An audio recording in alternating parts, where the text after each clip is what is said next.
Hey everybody, welcome back to another Photog Adventures Podcast. I'm Aaron King. I'm Brendan Porter. With families and day jobs, we know it's hard to find time to get out there with your cameras. So Brendan and I joined together and made the commitment to go out consistently and build up our landscape and astrophotography portfolios. We live in Utah and are lucky to have so many beautiful landscapes all around us. Not only do we have 5 national parks right here in Utah, but we are only a day or less drive away from 30 other national parks. So we created photogadventures.com, this podcast, and our YouTube channel to chronicle our adventures. Come along with us to amazing places and learn from our mistakes and our successes. We hope that you will get out there too and have a photog adventure of your own. It's episode 53. Welcome everybody to the Photog Adventures Podcast. I'm Aaron King. Here's Brendan Porter. This is a special episode because we are mostly on YouTube only today, and we'll put the audio over there for you guys on the podcast so you have that as well. But we are joined today by the one and only Nick Page. Hey, Nick. How's it going? The one and only. I like the sound of that. Yeah. That's nice. You guys should introduce me everywhere I go. That's nice. Everybody, here comes the one and only Nick Page. And then smoke machine, cue smoke machines, Laser like lights. walking out during WWF. That'll be great. You come out like Tony Robbins. You're just like, boom, boom, boom, bring it up, everybody. Hit the stage. Everybody will recapture their love of landscape photography through the motivational speaker of Nick Page. He's coming down to you from Dayton, Washington. So thanks for joining us tonight, man. Thanks for finding time. We really appreciate you being on Photog Adventures. And you guys, you know Nick Page. Let's just save the introduction of who Nick Page is, and let's go straight into the stories, because Photog Adventures is really all about photography stories. So let's just go straight into that. And my first story comes from my question of you. You had an Aurora shot that was so crazy, making me jealous. I was out there in southern Utah with Brendan. We were out in Escalante. And in Escalante, we were looking over to the left, and we saw this stupid light pollution, this pink light pollution that was over there. And I didn't know what it was. We thought maybe it was someone in the distance. It was kind of dusty and hazy in the area. It almost seemed like a spotlight was shining in the sky, Yeah, it pink did. around it. It was weird, and we didn't know what thought, to think about that. that's really dumb. I hate how it's ruining that shot over there, but maybe I'll just stick to this area, not realizing that I was ignoring Aurora happening, this crazy Aurora that was reaching southern Utah. And so when I'm checking Facebook to find out for sure if it was an Aurora, I see Nick Page's shot. And for all of you who are following this podcast, you know Nick Page. You know his photography. You have been there with me and been envious and jealous of his shot. And he has this one, and we'll put it on the screen in the edit that you can see. Look at this arching Aurora going across the Milky Way arch as well in the panorama. And it's just, all of it kind of terminates at the glow of the core. And you have a beautiful foreground. So I'm really curious about that shot, what it was that night. Were you already out? Were you going somewhere? What was going on there, Nick? So I was in the middle of leading one of my Palouse tours. And so I had a group of photographers out with me, and we were kind of like bummed out because we had just gotten kind of skunked as far as sunset because we had super clear skies. And part of that night's agenda was going to be going out and doing night photography anyways. And so I start getting Aurora alerts on my phone. And for those of you that don't have these apps installed, you have to go get either Aurora Notifier. I think that's what it is. And then I also do Aurora Pro or Aurora something Pro.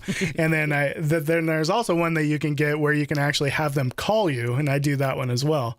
And anyways, so I started getting all of these Aurora alerts. And I was like, looking up the sky, it's completely clear. It was a new moon. I'm like, oh man, I don't want to get you guys' hopes up, but we have a really solid chance at good Aurora.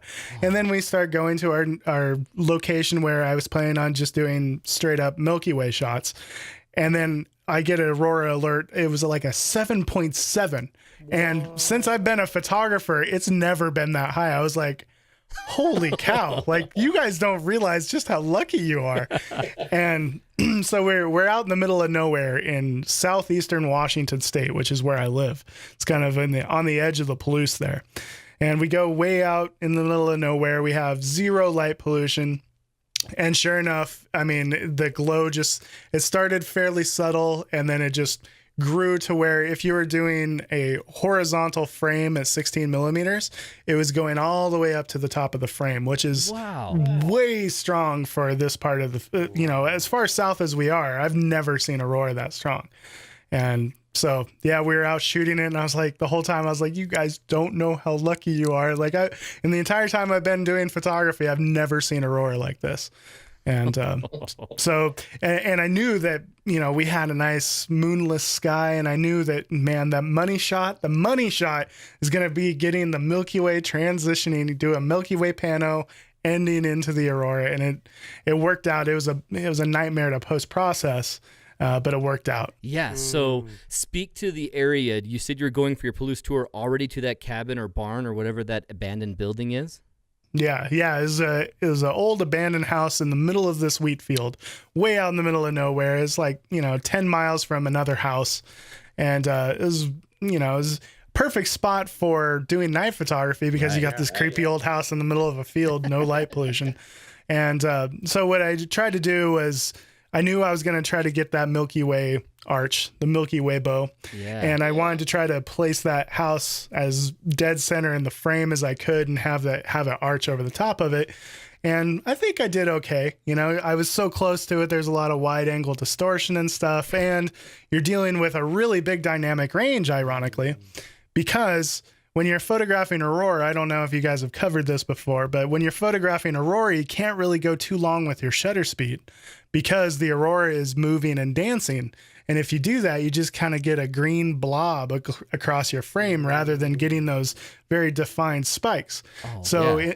In that frame, I would think I was doing 10-second long exposures, which makes getting detail in your foreground really challenging because your shutter speed is shorter. So I was shooting, I think that shot is ISO 10,000 or ISO 8,000 for 10 seconds. And then I just had to go crazy with trying to bring out the shadow detail. So did you focus on exposing for the aurora and hope the Milky Way came through, or did you do two different exposures for them?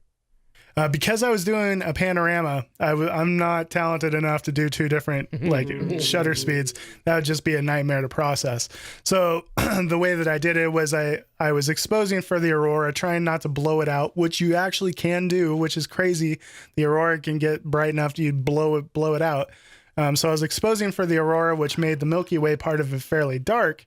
So in post-processing, not only did I have to bring out all that shadow detail, but I also had to bring out a little bit of highlight pop in that Milky Way and make it stand out again. Oh, man. No kidding. That must have been a ton of work. And on top of that, I'm standing there with 10 other photographers, and we're all in each other's way. And I'm like, just let me finish this panorama. And I only shot one panorama, and luckily it worked out because I was only able to get in there long enough because, I'm supposed to be teaching. Right. Yeah. You're supposed to be helping them. But you can't pass that up, though. I mean, no way. Yeah, there comes a point where even when you're teaching, you're like, oh, sorry, guys, I'm going to get my shot here. Because this happens once every 7 years. Because you got to get a new moon to line up. You got to get a clear night and to get that aurora and to have it happen in the summer. Yeah. That's the crazy part is you might get it in the wintertime and then you're not going to get the Milky Way.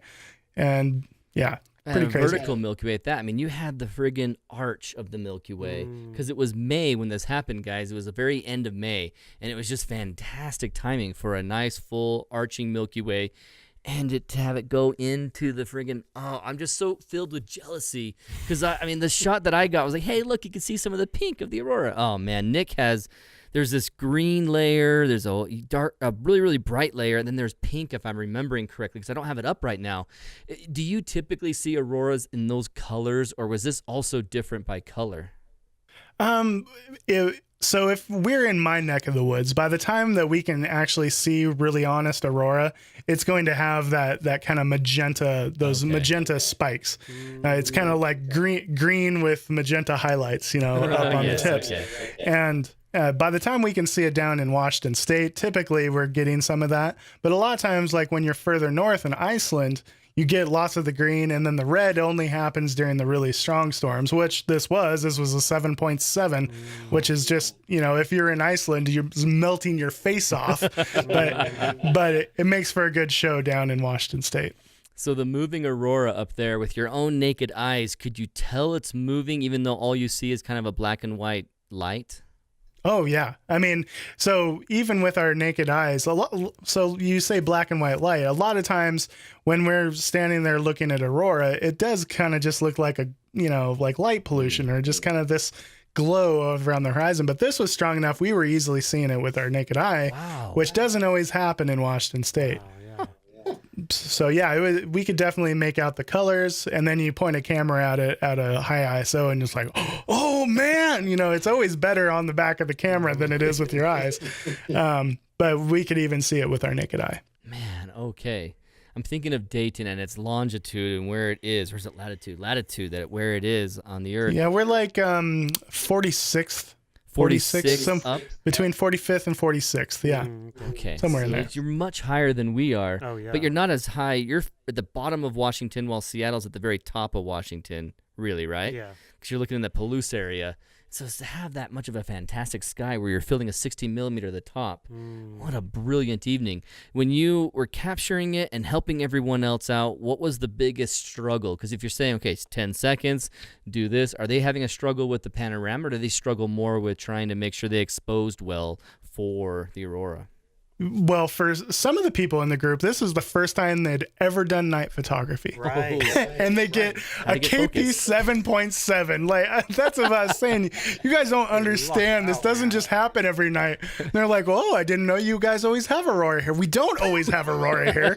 We have it tonight on the one night that you decide to do night photography. So, for a group like that, a lot of times, we're kind of starting back at the beginning, like, okay, getting focused. Getting focused is always the hardest part in night photography, to make sure that you're getting nice sharp stars. And then there was only a few of the group that were advanced enough to like pull off a successful panorama, because when you're shooting a panorama, you got to get your tripod level. Hopefully you're shooting with an L bracket and you're kind of turning around the sensor rather than around the outside of your tripod. And so there was a few successful panoramas, but most people were struggling with getting any kind of shadow detail, because it's a huge dynamic range. You either have to decide between getting a aurora that is not all blurred out from too long of a shutter speed, or you're going to have the really dark, really noisy shadow area. Right. But if you're not doing a panorama, it's not so bad, because like for what I did for my shots of just the house aurora, not trying to go all the way over to the Milky Way, is I would take one shot at 30 seconds at like ISO, 4,000. And that way I could get more shadow detail at a lower ISO. And then I would crank up my shutter speed to that 10 seconds that I was shooting for, bump up my ISO a little bit, and then I would blend those two shots together, use the shadows from one that are a little cleaner, and then my sky from the other. Oh, man, nuts. And then with the situation of making sure that they keep you're thinking of having that dynamic range and you're balancing for, are you guys watching your histogram, or are you just looking at the aftermath of, if you look at the black spots, how noisy they were? The LCD having the histogram up is always super important, especially when you're looking at those shadow details, because trying to get that left side of the histogram off the edge is a challenge, no matter what kind of so kind of what I tell people is you want the spike to happen before the edge of the histogram and then be on its way down, and then if it still touches the end, you're still okay, because you want some blacks in a night shot like that. But also turning on the highlight alert.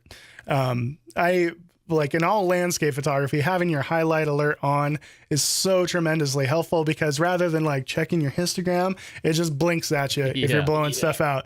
And it's okay to blow out a couple stars, but to blow out a giant streak of aurora, that doesn't come back. And it's really easy to do. Like I think we're going to talk about it a little bit in the show is, when I went to Iceland, I was blowing out aurora like crazy, because I'd never seen aurora like that. And I was like, I didn't realize that it ever got that bright. That's crazy. But so having that highlight alert on, so it just automatically tells you when you've blown out highlights, super helpful. Now, we know the Milky Way histogram, and I'm trying to picture what a histogram looks like with all the aurora throughout the sky. Is it just a cluster of highs, or are we talking like peaks and valleys still? It's the peaks and valleys. It pretty much still looks like a U. You know, you get the little bit of stars over on the side, and then all that aurora stuff is not super bright. It's actually low midtones. So basically, all it's doing is kind of stretching out that shadow end of your histogram a little bit. Doesn't look a whole lot different. Right on. Well, then the last question I'll ask about it is, how long did it last for you guys? Did you have only 20 minutes, or was this 2 hours of trying to capture it? Oh yeah. Actually, it lasted a solid hour, I would say. It probably started, I don't know, 10:30 or 11 o'clock at night, maybe a little bit later than that, 11:30. And we were out and we were in bed by 2:30. But we were shooting pretty much the same condition the whole time. We got bored of shooting it before we went back. And that's not always the case. Like there's been a couple times where I've been out photographing it and it was peak for like 10 minutes and then gone. Or, you know, absolute peak for like 1 minute and then gone. It just kind of comes in those waves and it peaks and then it goes away. But that night it was just strong. And that was actually the same night where in Reykjavik, which is a large city in Iceland, we're talking, what is it, like 200,000 people or so strong, large city. They actually turned out all of the city lights so people in the city could watch the Aurora show because it was that strong and that perfect of conditions. So you could be in a huge city with all the city lights off and watch the Aurora. And only in Iceland. Like that would never happen in Alaska or, you know, Fairbanks, Alaska will turn off all the lights.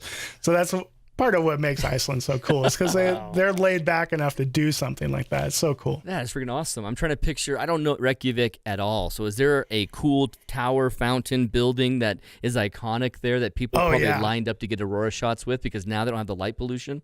Yeah, so there's the giant church. So the churches in Iceland, which are pretty iconic because they're just like the classic steeple church, you know, the little like Stephen King creepy little church, right? With the pointy steeple. Well, in downtown Reykjavik, they have one of those, only it's 350 feet tall, and it's like this really cool Gothic cathedral meets little chapel style. It's like a little chapel that was like had it, I don't know, like came from Godzilla. It's this giant Gothic looking cool thing. And it's the most photographed building in Reykjavik, and getting an epic Aurora over that normally is impossible because you have all that light pollution. But on that night, it would have been possible. So I'm sure there's photos floating around of that. That would have been amazing. Gosh, yes, absolutely. Got to look up those and find them on Google. So we're talking to Nick Page, and we want to talk to him next about the wave crash picture with the seagulls flying in there. That amazing shot. And the sharpness was just so crisp. I mean, it really is amazing. And we want to talk to him about how he got that, what he did for that. And so, Nick, tell us about that day and how that all came about. Chumming the water so the seagulls were all flying around there. Did you throw French fries everywhere? Exactly. It's all about the French fries. Those seagulls, you know how they are about French fries. That particular shot, what makes it so cool is all of those seagulls, honestly. Like the seagulls giving it scale, and they're just swarming the waves that morning. Yeah. So, during the winter months when the West Coast gets a lot of big surf advisories, when we get an offshore storm, I'm constantly checking my apps, my surf advisory apps. And anytime that the waves are looking like they're going to be above 15 feet tall, that's when things start getting interesting. And that particular morning, we were supposed to get like 25-foot tall swells. And I was like, I have to go. Okay, well, I got to, and it's even partly cloudy, and that's exactly what happened. We went to Cape Disappointment, which is the mouth of the Columbia, where the Columbia River meets the Pacific Ocean, and there happens to be this big iconic lighthouse, and it's a nice shot anytime. But what's cool is that in the morning you're kind of shooting back towards the light. You're shooting kind of easterly. And then you get all of these waves come in and crash against the big cliffs there. And when you're shooting waves, what you're really looking for is, we've all seen those shots where you're like standing on a beach and the waves roll and then they come in and then they recede and nothing interesting happens. Right. But what you're looking for is a cliff face for the waves to come in and to splash up and then all that water starts going back out into the ocean, but then it meets this other wave that's coming in, and then you have these two waves and they go like this. And when they hit each other, that's when the magic happens. And that's what we were shooting all morning long. We were shooting these backlit waves. And earlier in the morning, we were getting like a little bit of color in the sky. But then later in the morning, what was cool is that we were able to get really fast shutter speeds and still do that. So this particular shot that we're talking about, I'm pretty sure I shot that right around 1/4000th of a second. Really? And it was just like, and that's what gives it all of those little droplets and all of that texture in the water. Yeah, the detail is great. And I had all the light I needed. And because of that, we were able to get all that texture, and really freeze absolutely everything. And that's what kind of gives it that, moment in time feeling. And the ironic thing is that I was there standing with two other photographers, and all three of us got the shot. and I mean, within milliseconds of each other. The only difference is we were like 10 feet apart. And luckily, I posted my version of that photo first, and Majid, every single time he posted that photo anywhere else on the internet, people said, "You stole that from Nick Page." And because what are the odds that we would get the same moment, the same composition? But we did. And he's went on to like sell his version a bunch of times, and he's been in magazines because of it. I think the seagulls too in both shots, so people are like, "This is obviously Nick Page's shot. Look at the seagulls in the same place." And yet, but they're almost in the same place. So he's got a couple that overlap, and that makes mine better. Makes it number 5th in the world at oneisland.com, best United States photographers. But that morning, just because the conditions were so good, we had that backlight, we had partly cloudy skies, which is a really hard thing to get when you get these big surf advisories, because the reason you get big surf advisories is because you have storms, and typically you don't get partly cloudy skies. With storms, usually you get 50-mile-an-hour winds and sideways rain, and you're out there like trying to take photos, and you're not getting any contrast. But that morning we had contrast, and it made for a really fruitful morning. I probably came away with 5 or 6 really good keepers from that morning. Oh man, which is crazy. Being a guy who's living out here in the Utah desert, Brendan and I, if you're not familiar with us, we're in Utah and we're in the desert doing photography all the time, not on the coastline. So I'm thinking about how I prepare myself for a coastline shot. I always think ND filter. I want to get a nice smooth image, but for this, you want the action frozen. Right. And so you're sitting there, you're at 4,000, so you're hand holding your camera, and I know you were using your 300L lens. Are you all the way out at 300 when you're shooting something like that, or do you just find the waves and just whatever you have to zoom in to do? I think that particular shot, I was right around like 220, somewhere in there. It was a little beyond 200. And the crazy thing is, like, I got this shot while I was recording one of my vlogs, which doesn't always happen. Usually I go out and do a vlog, and that's pretty much jinxing the entire thing, because as soon as I start filming it, I'm not getting any good photos for the rest of the time. I'm going to get no sunset. Like, I pretty much jinxed the whole thing. But that morning I came away with really good photos, and it made me look like a genius. But you even had your son there next to you, didn't you? Yep, and he got good photos. Like, nice. I've got at that time he was 7 years old, and he's got a little Canon 20D with a nifty 50 on it. Awesome. And throw it in auto, and he just goes around and has fun with it. He got some great shots for that morning, just like 50 millimeters, got like spray coming off the waves, and because it's teed up for you so much at that location, because you get this iconic lighthouse and these waves rolling in, and light was good. It's hard to screw that up. Even with a Canon 20D and a Yongnuo 50 millimeter, you can still get good photos. You mentioned I forgot what I was saying before You mentioned that. several times about it being partly cloudy, and I'm thinking, I guess entirely overcast helps you have an even light in waves, but you almost want partly cloudy because then you get some harsher light hitting the wave tops. You get the contrast. Is that what you're looking for? Sometimes, like, the reason I was liking the amount of light that we're getting is, for one, I could increase my shutter speed, because if I don't have that direct light, I just don't have enough light to get that fast shutter speed without shooting at like ISO 1000 and stuff's, you can't really push the contrast quite as far if you're shooting at those kind of ISOs. That kind of harsh light especially because it was backlit, it just gives it kind of this mystical glow. And everywhere that I go, I'm always looking for backlight. For some reason, I'm just addicted to backlight, especially like forest scenes and ocean scenes. I just love the way water spray looks when it's backlit, or leaves look when they're backlit. So that's why I was really excited about the partly cloudy conditions there. That, and we got some color, which is kind of nice too. Oh, yeah. So the beginning of that morning, I started off like very much on a tripod, got my composition, stood there with my little, clicker, and just shot waves and shot the same composition over and over and over.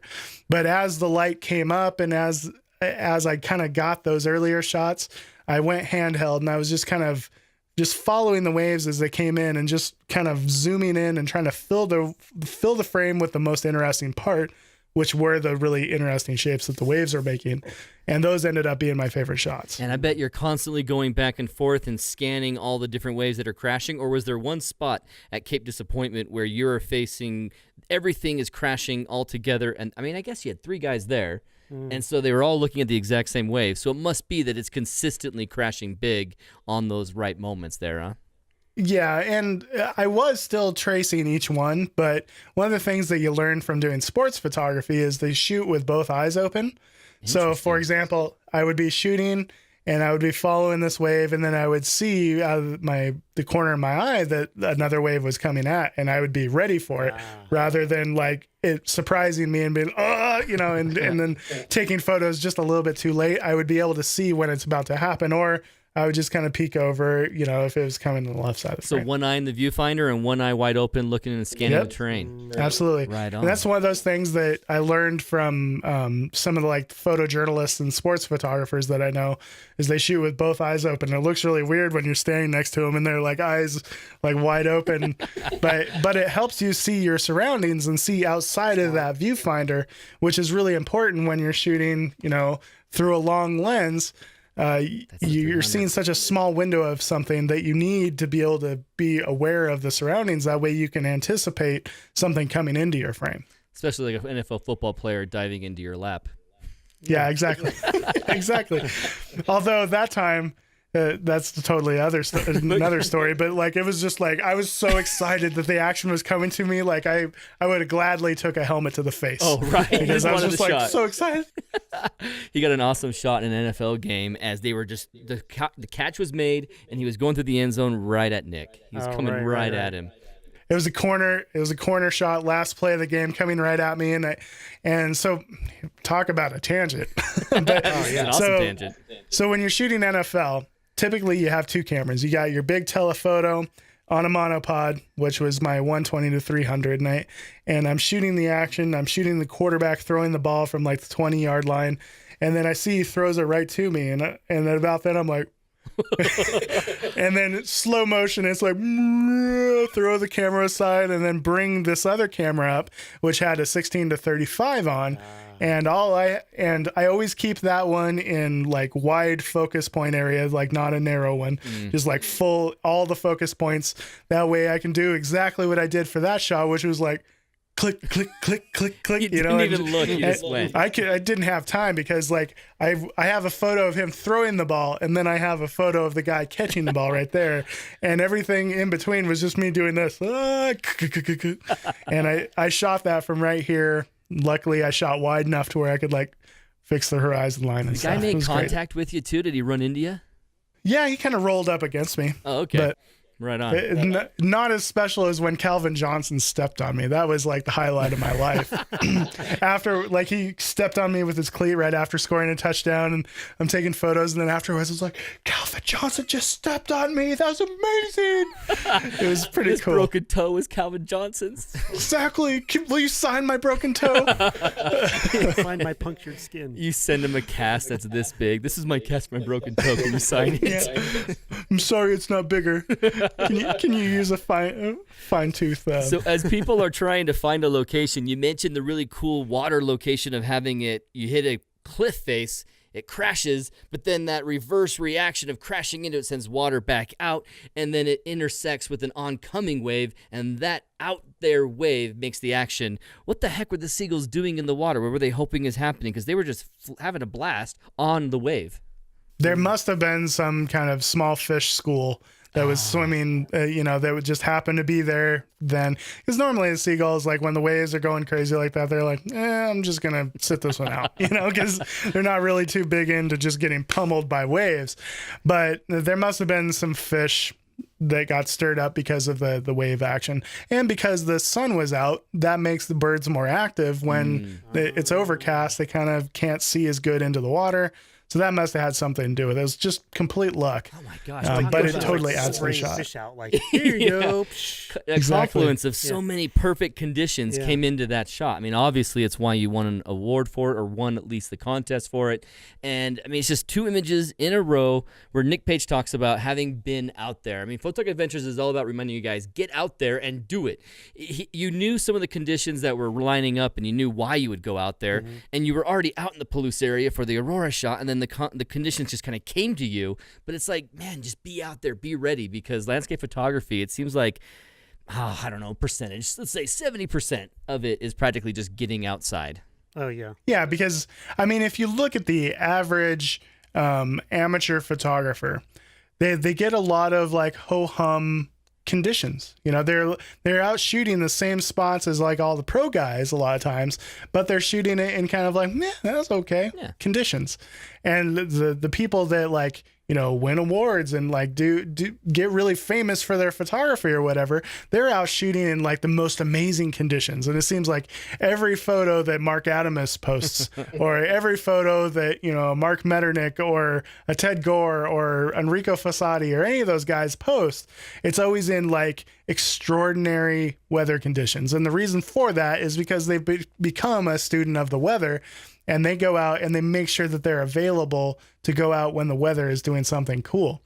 And that's really the biggest difference. Like, that's the biggest advantage of being that guy without the day job. And the guy that has the day job is like the guy without the day job. When the weather happens, they're like, I'm out. No question I'm going out. Like, I'm grabbing my camera and I'm out. Sorry, honey. and then the person with the day job, they're like, well, I got to get up in the morning. I guess I can't go. Yeah. And so, I mean, and it sucks. And that was me for a very long time. And it's a hard situation to get out of, but at the same time, it can make all the difference in your photos. If you just make the time, like when the weather is right, to just go out and do it. Like, put Game of Thrones aside. It can wait. It's on Netflix. Next July. And just go out and shoot the weather, because the weather is really what can make it, just take a photo over the top. It can take that composition over the top when you get that interesting light. The best thing happened to me all year about 3-4 weeks ago when I finally got fired from my job. Yes, I have more time for photography. It was awesome. And, my wife was not ready for me to take the Band-Aid off of a consistent paycheck.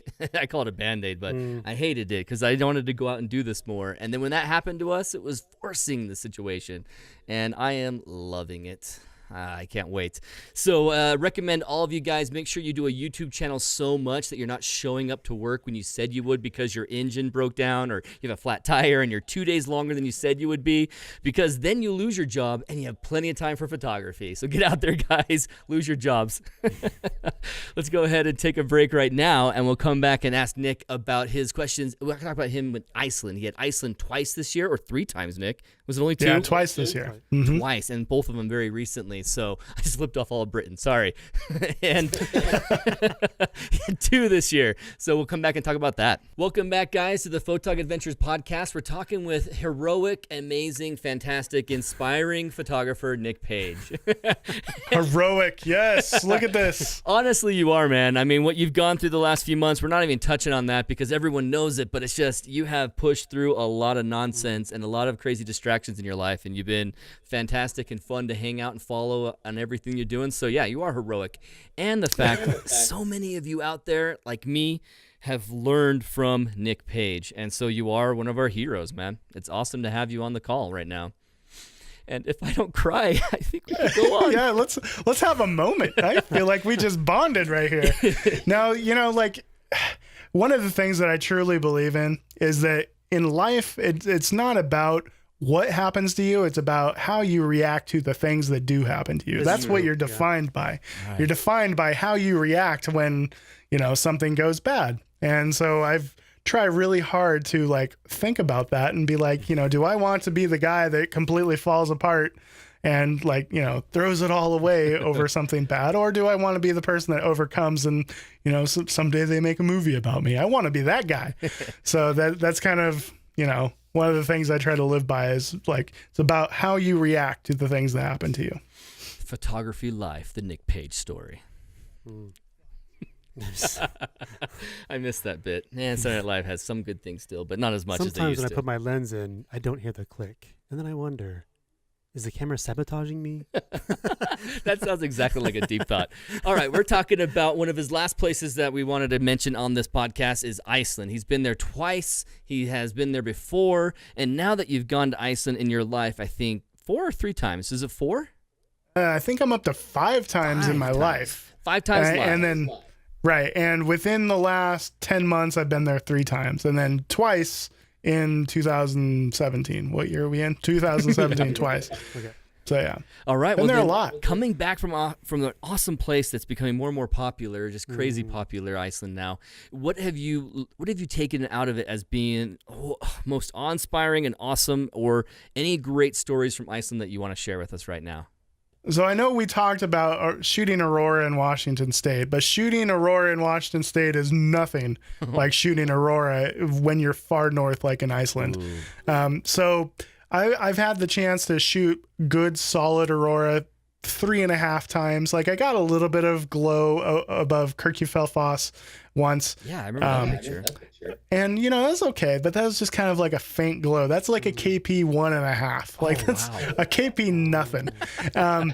But and then the second time during that first trip, or it wasn't the first trip, but that trip that we got Aurora, we shot like a KP 3, and it was really active there for a while, and it was just like amazing and jaw-dropping and so exciting, and I thought that was just the coolest thing ever. And then I went to Iceland this last time, and I get off the plane, and when you fly to Iceland, you fly all night, you get there, and you get off the plane at like 6:30 in the morning, and then you have the whole day ahead of you, and you haven't slept in like 24 hours. And so you generally go to bed early, and that day's kind of a wash. Well, that day I go to bed, and then I start getting Aurora alerts, and I'm like, oh no, I can't even get out of bed. And so I drug myself out of bed and traveled kind of up towards Kirkjufelfoss, thinking, well, maybe I can get that. But the thing about Iceland, and the thing that makes it so photogenic, is that the weather is so volatile.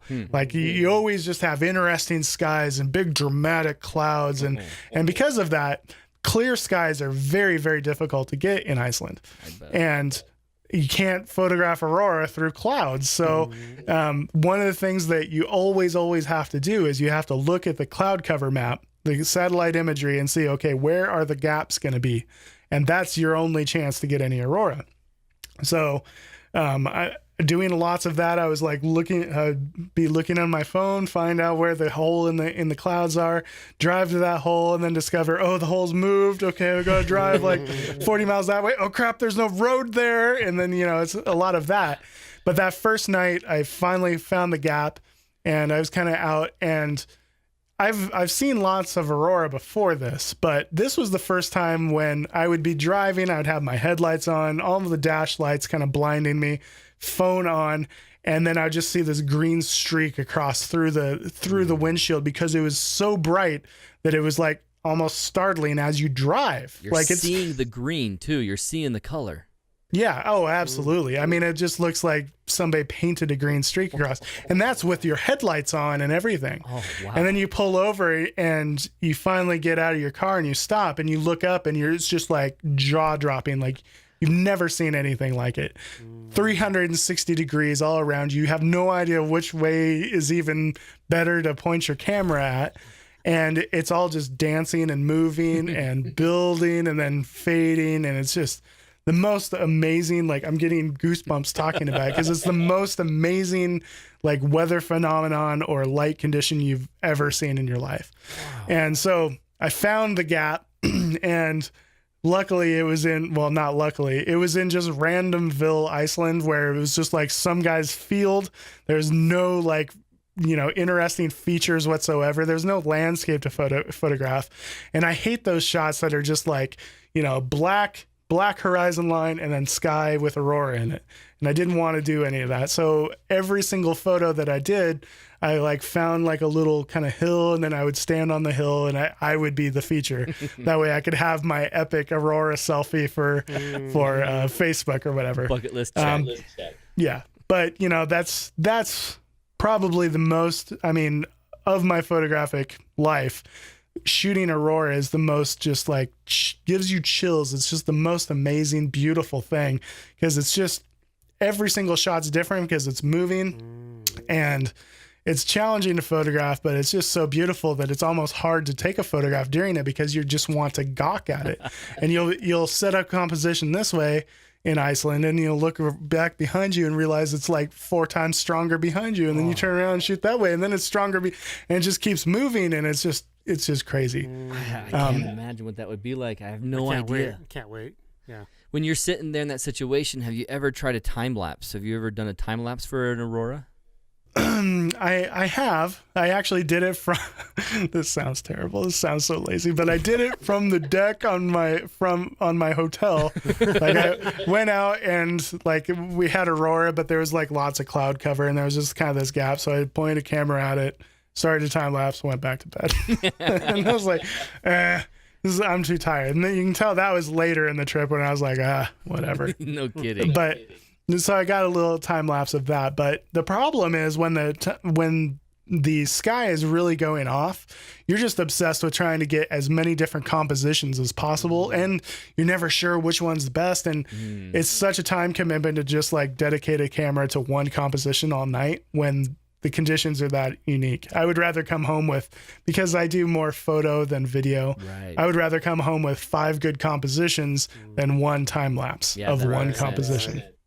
Is it mostly above you directly, or a lot of horizon aurora? I mean, you said it was pretty much all around you, and it's moving. Oh yeah, I mean it's all the way. It's a dome over you. It's like a complete dome.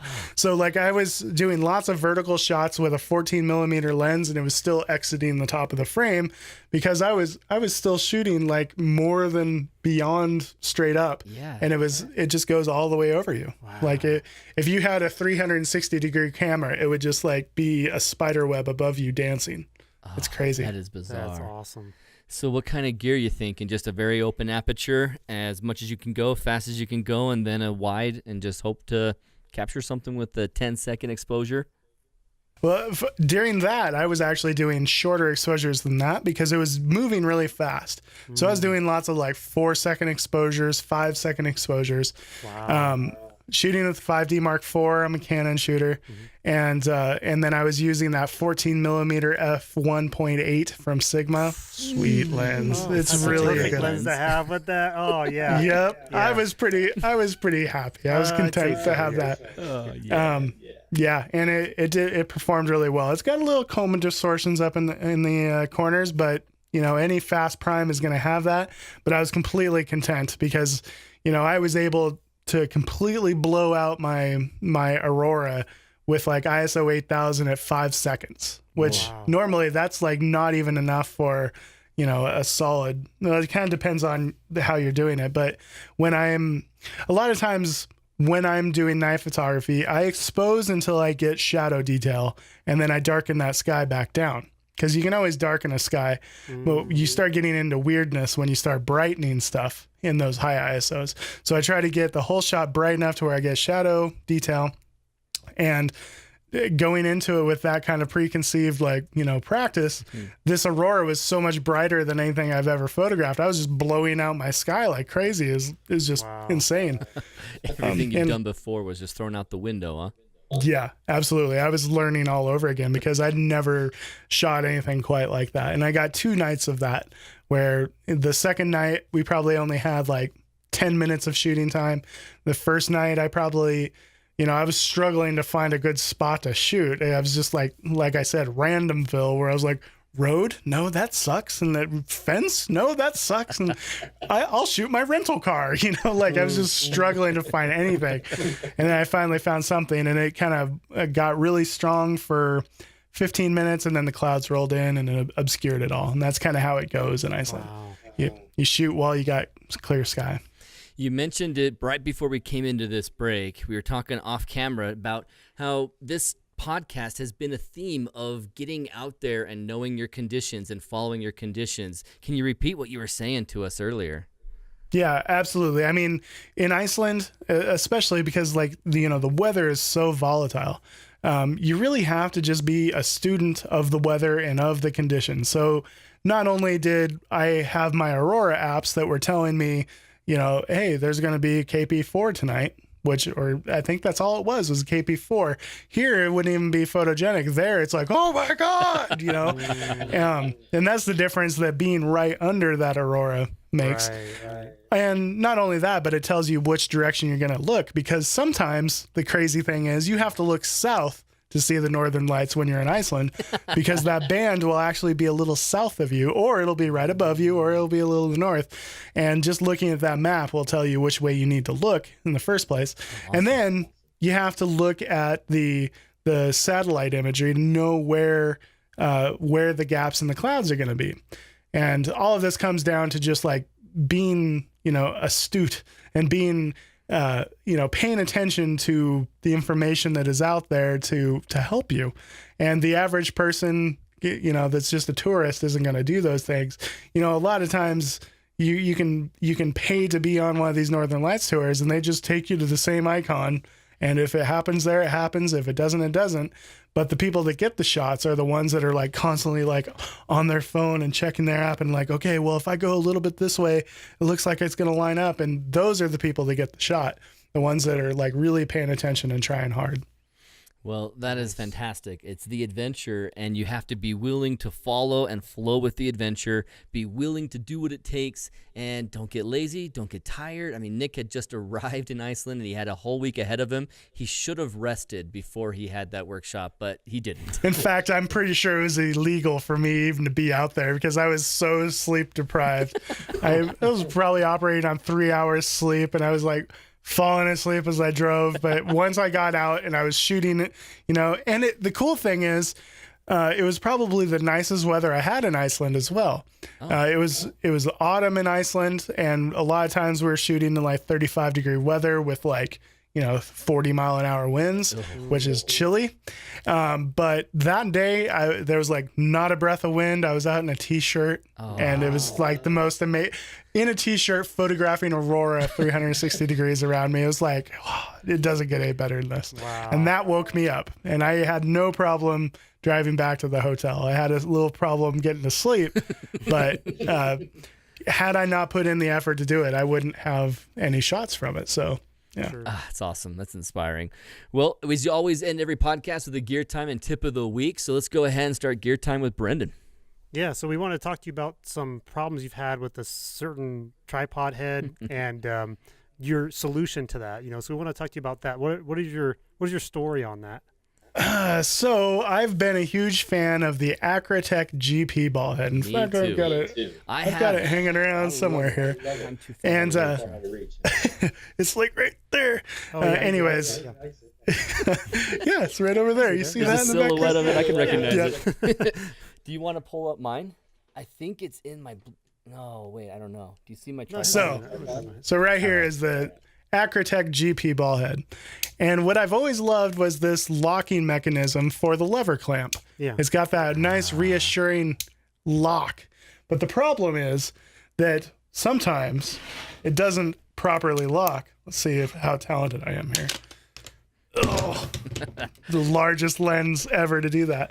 And so sometimes it doesn't lock. So right now I have it, and it's not that it's too tight here with the adjustment knob, but it feels like it's clicked in, but it's not. Oh. And so what happened was, I was shooting in a waterfall, and I went to click it in and got my shot. And I threw my camera over my shoulder, was walking with my tripod over my shoulder, and this came undone.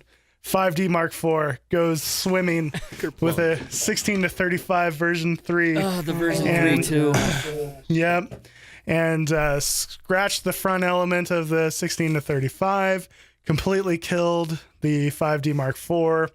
I have insurance, but I had $1,000 deductible on my Right, the insurance. screw job insurance.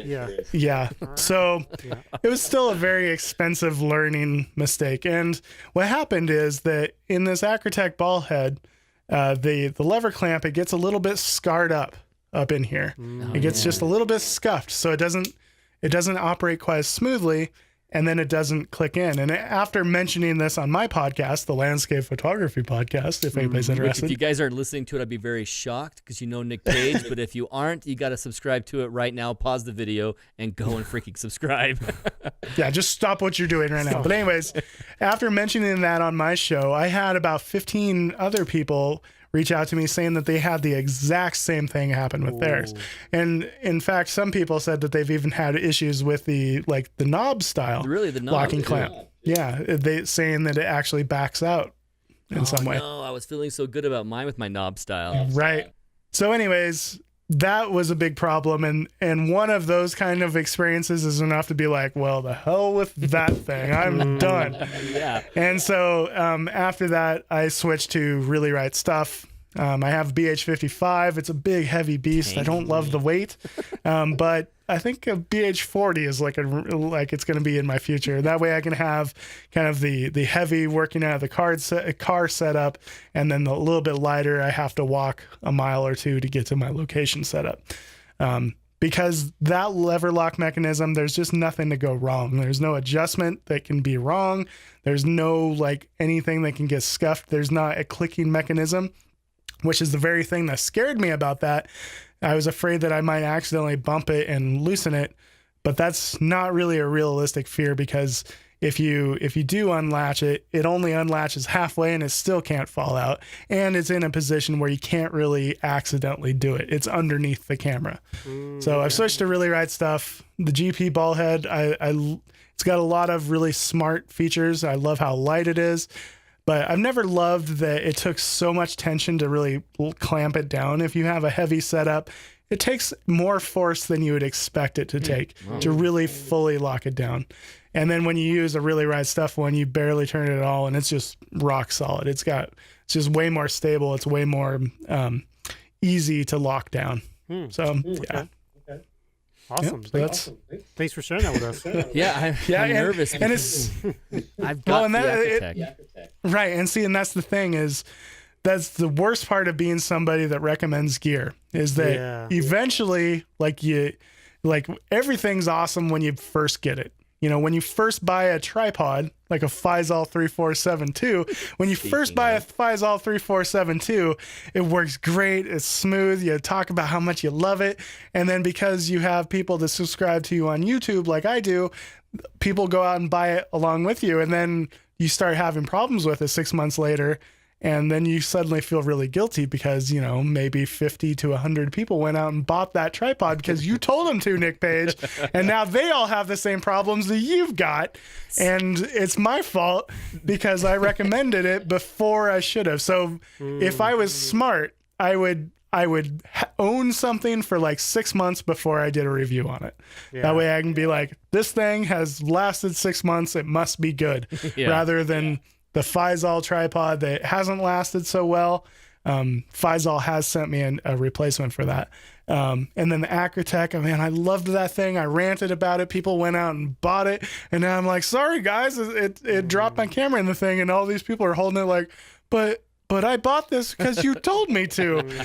And it's Nick Page's fault. So I love the Acrotech still. And I don't know. I mean, I guess I recommend just don't carry it on your shoulder like Tom Sawyer, but I feel so cool doing that as a photographer. Yeah, I mean, everybody does it. Everybody does it. Like, there's that, like when you're first starting with landscape photography, you protect your camera, and your camera is like your baby, and you take a picture and then you wipe it off and then you put it carefully back in your camera bag, you wear it, and then you walk 5 feet and then you take it back out of the camera, you know, and you're protecting it like a little baby. And then later on, like, you get a camera and you're just like, oh, whatever. And you just like pack it around like it's nothing because you use it so much that you forget how much you paid for it, I guess. Right. That, or it's like lost all its resale value and it's worthless anyways.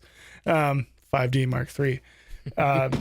So yeah, it's just one of those things. Well, I definitely feel that way about my Canon 6D right now. I'm ready to get a 5D Mark IV. I can't wait for that to happen soon. But before we end this podcast, tip of the week, we want to hear those apps. You mentioned them for the Auroras. You mentioned them for waves. We're going to be in Oregon here next month, and we want to be able to know what the waves are doing. So what would you recommend? What are the names of those apps? Aurora apps, wave apps, what do you got? Okay, so I have 3 wave apps that I really like. And why the first 3? one, Do you have to just verify each of the numbers between them and just kind of measure out a median or what?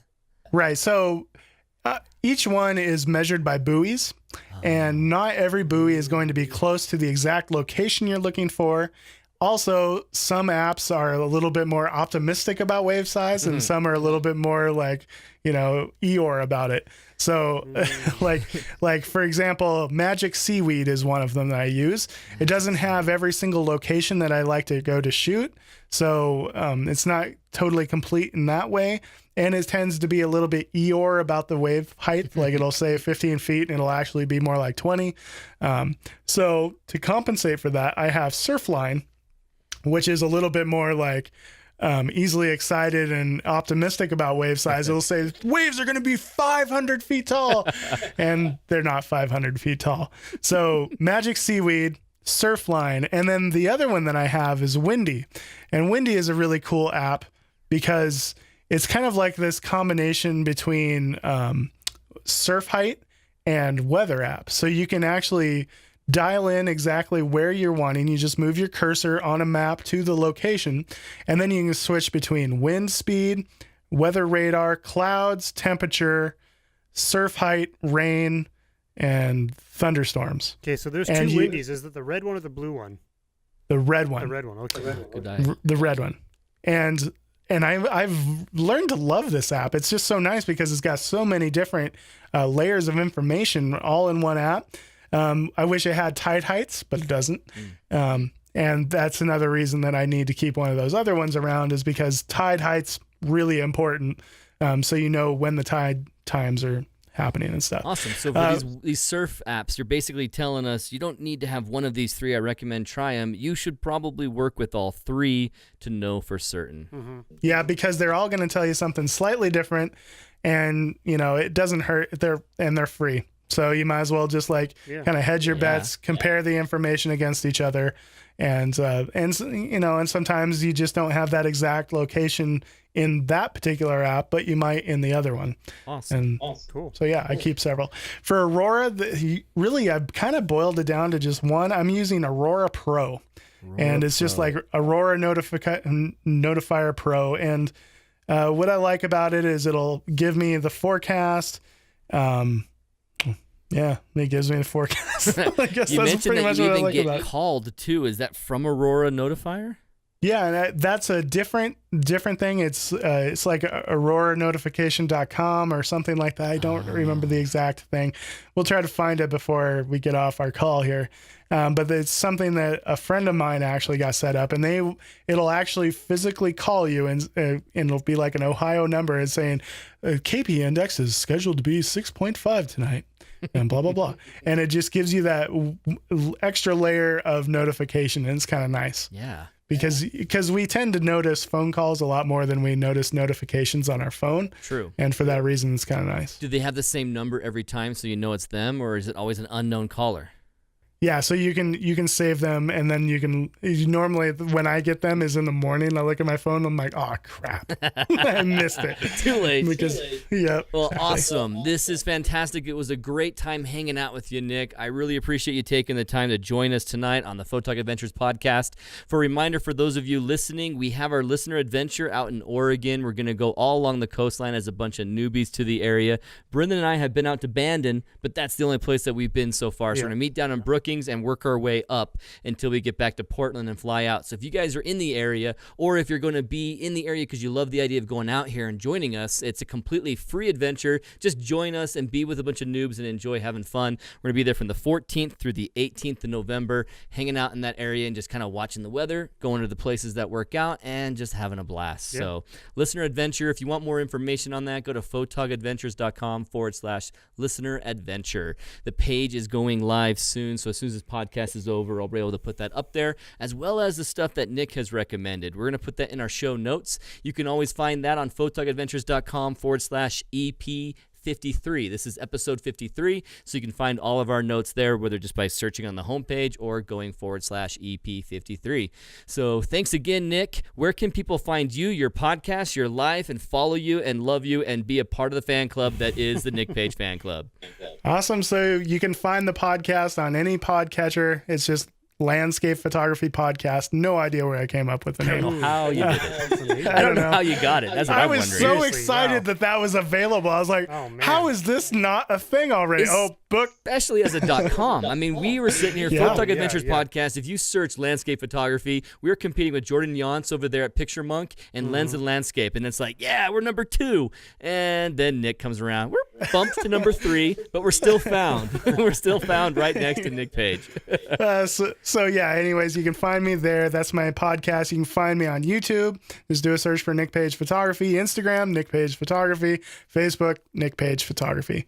That's PAGE. And do you recommend people fancy joining eyes. your group over there for the Landscape Photography Podcast, or are you trying to keep it small?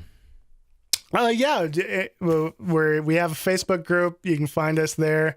And yeah, that's just kind of where we all converse and do all that The stuff. fun thing about being there is that you can help ask questions, like Art Wolf, you ask questions as well. And it's just great to hear who's coming up and be a part of it behind the scenes of the Nick Page Landscape Photography Podcast. So seriously, go ahead. And I've been lucky to round up some pretty awesome guests. You know, we've recently had that panel with Thomas Heaton and Aaron Bobnick and Brian Peterson. Just had Art Wolf on the show. Had Mark Metternich and Michael Shaneblum Ryan on lately. Dyer. Like, Wow. yeah, Ryan Dyer. We've had some pretty big names on, and we've got more coming up. So You gonna get if you guys Enrico are Fossati interested- back? You gonna do one with him? I think so. I'm letting him work on his English for a year. Let's let him work on his English. But man, I love Enrico. He's such a nice guy too. And that's the coolest thing is I go out and I find the guys that I'm really inspired by, and then I have them on the show and I try to steal their secrets. And that's pretty much the entire premise for my podcast is just stealing the secrets It's a from the people I vehicle of admire. stealing and reverse engineering how they do it. Exactly. So, since we're on the podcast and just talking to a bunch of noobs, how exactly did you do that image? Because I'm not gonna try that. Yeah, exactly. I mean, I would never. Let me get my pen. Well, seriously, Nick, thank you so much. Thank you guys for watching an hour-long YouTube video and joining us. And you can join us every week. We'll be having a podcast up there on. We don't usually do it on YouTube. We just usually do it on the podcast catchers that you can download or iTunes, and you'll find us every Monday. Thanks for joining us. Thanks again, Nick. We are humbled by your presence, everybody. This is the famous, the one and only Nick Page. So thanks, you guys. See you Thanks, later. Nick. See you.